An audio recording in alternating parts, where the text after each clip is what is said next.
Hello, my name is Taylor, and this is my final. I just wanted to start off by saying I really enjoyed the class, and I really enjoyed the verbal judo book. So the event topic that I chose to write about was in one of my first assignments, and it was about a man named Christopher Dorn.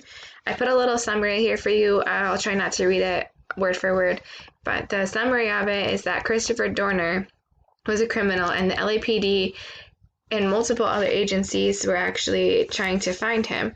Well, no agency actually talked to the other agency.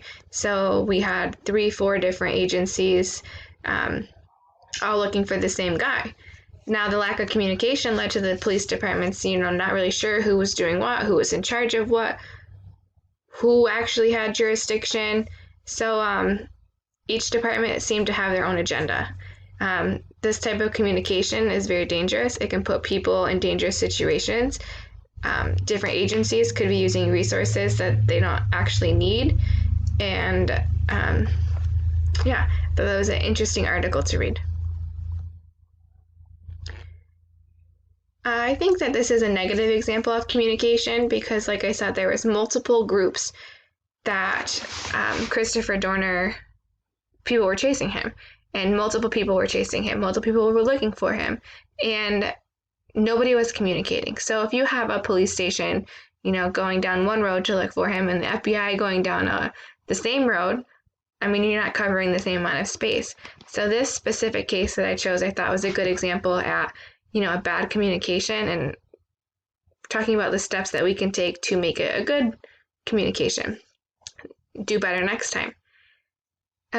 Explain how the CJ professional's conduct contributed to managing or mismanaging conflict. I think that the criminal justice professionals didn't manage this conflict very well. I think that, each agency needed to sit down and have their manager or their sheriff or whoever was in charge sit down and have a meeting and talk about, who was doing what, who's going to actually do the search, who's going to, put out flyers, or not flyers because it's a manhunt, but you get the drift, and have each person have a specific function to do, like a zone defense rather than man-to-man, because we need multiple people doing multiple things in order to be successful. The CJ professionals' conduct actually reduced safety risk, and what I mean by that is they didn't communicate with one another, so they didn't know who was doing what.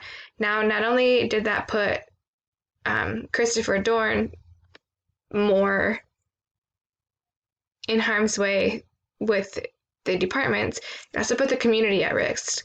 One thing that came to my mind was, if I was living in the city when Christopher Dorn was wandering around and I seen all these different agencies, I would wonder what the heck is going on. So I think that, the safety of the community was put at risk too. I also think that the safety of each department was put at risk too.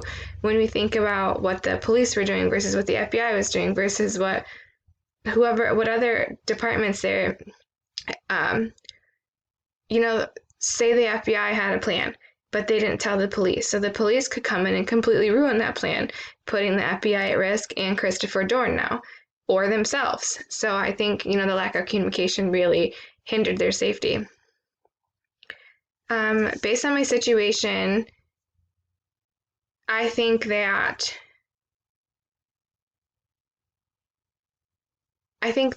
everybody needed to just take a step back. I think that everybody was looking to, be the hero and make the big save, and they all had their own secret agendas that nobody was actually doing the right thing. If I was in this position, I would want to sit down and talk to a supervisor or figure out what's going on. 3 effective interpersonal communication skills and conflict management skills I would use would be 1, to set up a meeting with all of the professionals, the top tiered people. What are we going to do? What do we need to do? How do we do it? Where do we go from here? Making sure everybody is on the same page and able to communicate that effectively, I think is very important. Now, not only is it important to get Christopher Dorn off the streets, but it's also important to know what each person's job duties are. That way there's no overstepping boundaries.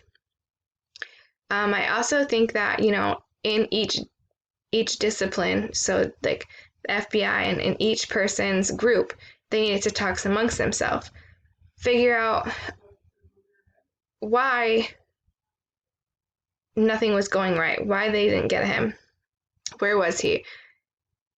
And lastly, I think that they needed to communicate better with their community. Like I said, the community would have no idea what was going on.